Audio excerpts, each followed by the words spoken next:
Over 60. Dizzy when you stand up could be a warning before a fall. Have you ever stood up from bed or a chair and suddenly felt the room move? Maybe your vision became dark for a few seconds. Your knees felt weak. You reached for the wall or grabbed the nearest piece of furniture until the feeling passed. Many adults over 60 describe this experience with one simple sentence: "I just stood up too fast." Sometimes that may be true. But recurring dizziness when standing should not automatically be dismissed as a harmless part of aging. Those few unsteady seconds can be the moment before a serious fall. And for an older adult, one fall may lead to a broken hip, a hospital stay, weeks of rehabilitation, or lasting fear of walking alone. Let me tell you about a man we will call Robert. Robert was 72 years old and lived by himself. He still drove to the grocery store, prepared his own meals, cared for a small garden, and walked around his neighborhood most mornings. His children often asked whether he needed more help. Robert always answered the same way: "I'm fine. I can still take care of myself." Then his doctor increased the dose of one of his blood pressure medicines. A few days later, Robert began feeling slightly elated when he got out of bed. The sensation lasted only a few seconds, so he ignored it. One morning, he woke up needing to use the bathroom. He stood immediately. His vision dimmed, his legs weakened. Before he could reach the wall, he struck a small table and fell to the floor. The fall took only seconds, but it changed the way Robert lived for weeks. He did not break his hip, but he injured his shoulder and badly bruised his side. After that, he stopped walking outside alone. He became nervous in the shower. At night, he worried about getting out of bed. For the first time, Robert wondered whether he could continue living independently. Later, his medical team discovered that several factors had come together. His medication dose had recently been increased. He was also taking a diuretic, often called a water pill. He had been drinking less because he did not want to wake up to use the bathroom. On some nights, he used an over-the-counter sleep aid. No single factor fully explained the fall. Together, however, they created a dangerous situation. In this video, we will examine 7 common blood pressure medication mistakes that may increase dizziness and fall risk in older adults. You will also learn how to get out of bed more safely, how to measure your blood pressure correctly at home, and when dizziness, fainting, or a fall needs medical attention. This video is for education only. It cannot diagnose the cause of dizziness or replace advice from your doctor or pharmacist. Never stop, skip, double, or change a prescribed medicine on your own. Mistake number 1 is assuming that dizziness when standing is simply normal aging. When you are lying down, blood circulates through your body without having to work against gravity. In the same way, the moment you stand, gravity pulls some blood toward your legs and lower body. Your nervous system normally responds quickly. Your blood vessels tighten, your heart adjusts, and blood continues reaching your brain. As people get older, this response may become slower. Some medical conditions and medications may slow it even further. If your blood pressure falls too much after you stand, you may feel elated, weak, unsteady, confused, or close to fainting. Your vision may become blurry or dark around the edges. Doctors often call this orthostatic hypotension or postural hypotension. In simple terms, it means that blood pressure drops when your body moves into a standing position. The feeling may last only a few seconds, but you do not need to remain dizzy for several minutes to fall. 2 or 3 seconds may be enough, especially in a dark bedroom beside a staircase or on a wet bathroom floor. Pay attention to when the dizziness appears. Does it happen immediately after standing? Does it improve when you sit or lie down again? Is it worse first thing in the morning? Does it happen after a hot shower, a large meal, exercise, or time spent outdoors in warm weather? Did it begin after a new medication or a change in dose? These details can help your healthcare provider understand the pattern. At the same time, not every dizzy spell is caused by blood pressure medicine. Problems with the inner ear can create a spinning sensation. Low blood sugar, anemia, dehydration, infection, abnormal heart rhythms, vision problems, and neurological conditions may also cause dizziness or poor balance. That is why recurring symptoms should be evaluated instead of explained away as age. Mistake number 2 is stopping, skipping, or changing your medicine without medical guidance. After a dizzy spell, some people immediately decide that their blood pressure medicine must be too strong. They skip the next tablet, they cut the dose in half, they begin taking the medicine only on days when their home reading looks high. Others stop completely. This may create large swings in blood pressure. It may also make it harder for your doctor to understand what is causing the problem. Blood pressure medicine is usually meant to be taken consistently. High blood pressure often causes no clear symptoms. So feeling normal does not mean your pressure is under control. Dizziness should begin a conversation with your healthcare provider. It should not begin a personal medication experiment. Your doctor may decide that the dose needs adjustment. The medicine may need to be taken at a different time. One drug may need to be replaced with another. Blood tests may be necessary, or the dizziness may have another cause. The safest approach is to collect useful information. Write down when the dizziness happened, how long it lasted, what you were doing, and what medicines you had taken during the previous several hours. Bring a complete medication list to your appointment. Include prescriptions, over-the-counter products, sleep aids, allergy medicines, pain relievers, vitamins, and herbal supplements. Your doctor and pharmacist need to see the entire picture. Mistake number 3 is failing to pay special attention after starting a medicine or increasing the dose. This is a critical period. A medicine that you have taken comfortably for several years is different from one you started 3 days ago. The same is true after a dose increase. Your body may need time to adjust. The risk may be higher when 2 or more medicines are changed close together. When you begin a new prescription, write down the date. If the dose changes, record the old dose, the new dose, and the day you started taking it. During the following days, notice whether you develop a new pattern of light, aidedness, weakness, blurred vision, near fainting, or unsteady walking. This does not mean you should expect a dangerous reaction. It means you should notice changes before they lead to a fall. The next mistake is especially important because it can happen even when your prescription has not changed. Your body may change.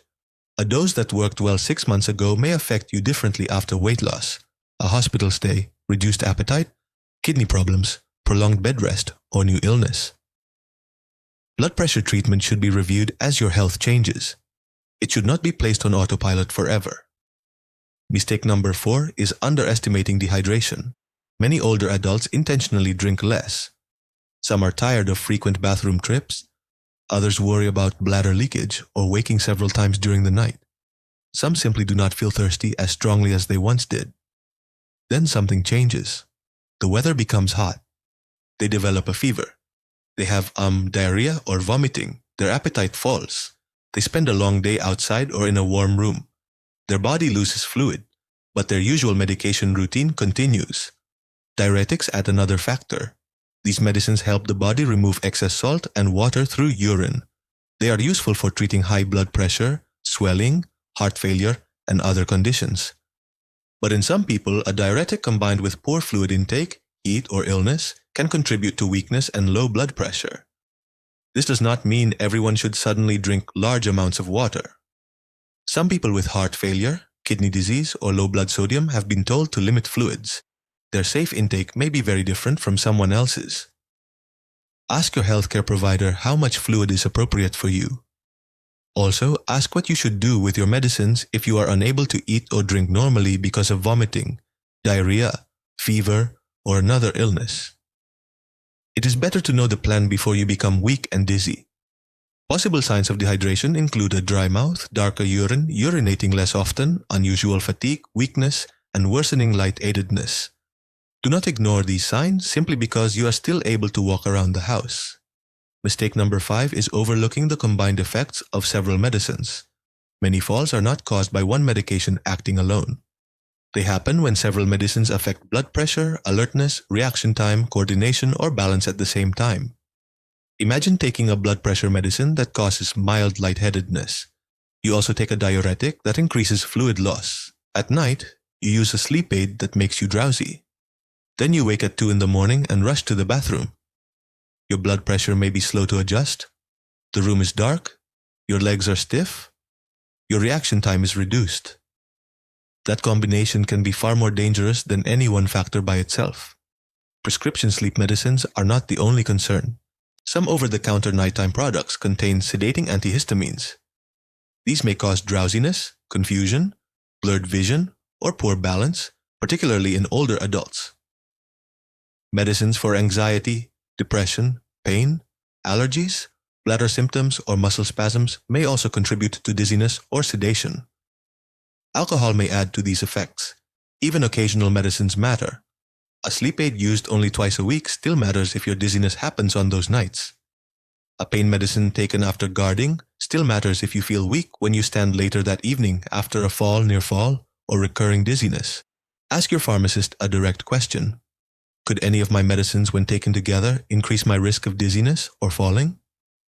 Do not ask only about your blood pressure medicine, ask about the complete combination.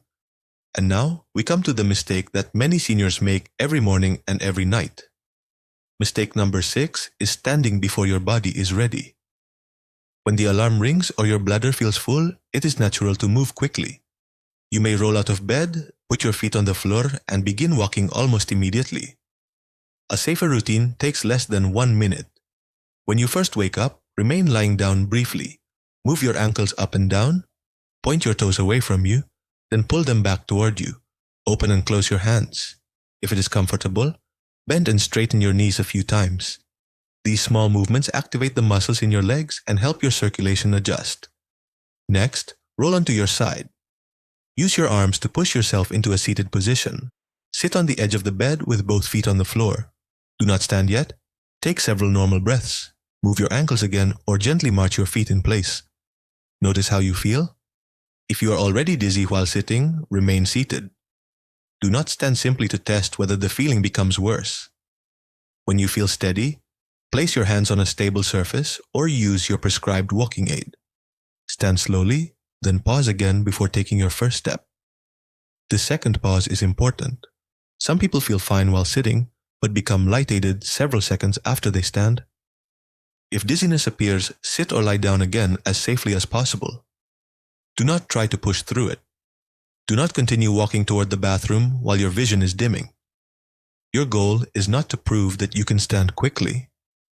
Your goal is to remain independent by standing safely. Look around the area beside your bed. Remove loose rugs, shoes, electrical cords, small tables, and bags that could become obstacles. Use a nightlight or motion-activated light on the path to the bathroom. Do not depend on a table with wheels, a loose towel rack, or unstable furniture for support. A properly installed grab bar, handrail, sturdy chair, cane, or walker is safer. Use the same slow-staged approach when getting up from a sofa, dining chair, car seat, toilet, or bathtub. Pause between positions. That short pause may prevent a life-changing fall. Mistake number 7 is trusting one blood pressure, reading or measuring it incorrectly. Blood pressure is not a fixed number. It changes throughout the day with movement, stress, pain, meals, temperature, sleep, hydration, exercise, and medication timing. A single reading shows only one moment. Suppose your pressure is high immediately after climbing stairs, rushing across the room, or arguing on the telephone. That number may not represent your usual resting blood pressure. On the other hand, one normal seated reading does not explain why you feel close to fainting every time you stand. Correct technique matter. Before taking a standard seated measurement, avoid exercise, smoking, and caffeinated drinks for about 30 minutes. Empty your bladder if necessary. Sit quietly for approximately 5 minutes. Use a chair that supports your back. Keep both feet flat on the floor. Do not cross your legs. Place the cuff on your bare upper arm, not over a sleeve. Support your arm so that the cuff is approximately level with your heart. Use an upper arm monitor with a cuff that fits correctly. A cuff that is too small or too large may give an inaccurate result. Do not talk, text, or watch upsetting news while the monitor is working. Take 2 readings about 1 minute apart and record both. Your doctor may ask you to measure in the morning and evening for several days. The pattern and average are usually more informative than one isolated number. Record the time, your blood pressure, your pulse, when you took your medicines, and whether you felt dizzy or weak. If your doctor is evaluating possible orthostatic hypotension, they may compare your blood pressure while lying down with readings after you stand. Because standing can cause fainting, Someone with severe dizziness or a history of falls should not perform this type of test alone without medical guidance. A commonly used clinical definition is a drop of at least 20 points in the top number or 10 points in the bottom number within 3 minutes of standing. But do not become so focused on the numbers that you ignore the symptom. The everyday warning sign is simple. Your blood pressure drops after standing and you feel weak, unsteady, confused, or close to fainting. One test may be normal even when a real problem exists. The change can vary with hydration, meals, temperature, illness, and medication timing. Repeated observations are more useful than one isolated measurement. Bring your home monitor to a medical appointment from time to time. Ask the staff to compare it with their equipment and confirm that you are using it correctly. So, when should dizziness receive medical attention? Recurring dizziness when standing should be discussed with your healthcare provider, especially if it started after a medication change is becoming more frequent or interferes with normal walking. Do not wait for an actual fall. Contact your healthcare team promptly. If you repeatedly feel close to fainting, notice very low readings with symptoms, or no longer feel safe getting out of bed or walking alone, actual fainting should be medically evaluated because the cause may not be a simple blood pressure drop. Seek urgent or emergency help if dizziness or fainting occurs with chest pain, difficulty breathing, a fast or irregular heartbeat, a severe headache, new weakness or numbness, facial drooping, difficulty speaking, confusion, or a sudden change in vision. A fall may also require emergency care if you hit your head, cannot stand, have severe pain, significant bleeding, or a possible broken bone, black or bloody stools, vomiting blood, persistent vomiting, severe diarrhea, or signs of serious dehydration also need prompt attention. If someone loses consciousness and does not quickly recover, call emergency services. Do not drive yourself while dizzy, confused, weak, or close to fainting. Now, let us return to Robert. His doctor did not simply tell him to stop all his blood pressure medicine. His medical team reviewed every prescription, his diuretic, the over-the-counter sleep aid, his fluid intake, and the timing of his symptoms. They adjusted his treatment and helped him create a safer hydration plan. They also advised him to avoid the nighttime product he had been using unless it was specifically approved. Robert placed nightlights between his bedroom and bathroom. He removed the loose rug beside his bed. Every morning, he moved his ankles, sat at the edge of the bed, and waited until he felt steady before standing. He began keeping a simple record of his blood pressure and symptoms. Within several weeks, his confidence began to return. He started walking outside again. He returned to the grocery store and resumed caring for his garden. The most important result was not only that his dizziness improved, it was that he stopped believing one fall had to take away his independence. The lesson is not that blood pressure medicine is bad. Controlling high blood pressure can help protect the heart, brain, kidneys, and blood vessels. For many adults, medication is an essential part of that protection. The lesson is that treatment must be reviewed as your health, medications, and daily life change. Remember these 7 mistakes. Do not dismiss recurring dizziness as normal aging. Do not change medication on your own. Pay closer attention after starting a medicine or increasing a dose. Do not underestimate dehydration, heat, or illness. Review the combined effects of all your medicines. Stand in stages instead of rushing. And never let one poorly measured reading tell the entire story. Tonight, clear the path between your bed and bathroom. Tomorrow morning, move your feet, sit at the edge of the bed, and give your body a few extra seconds before standing.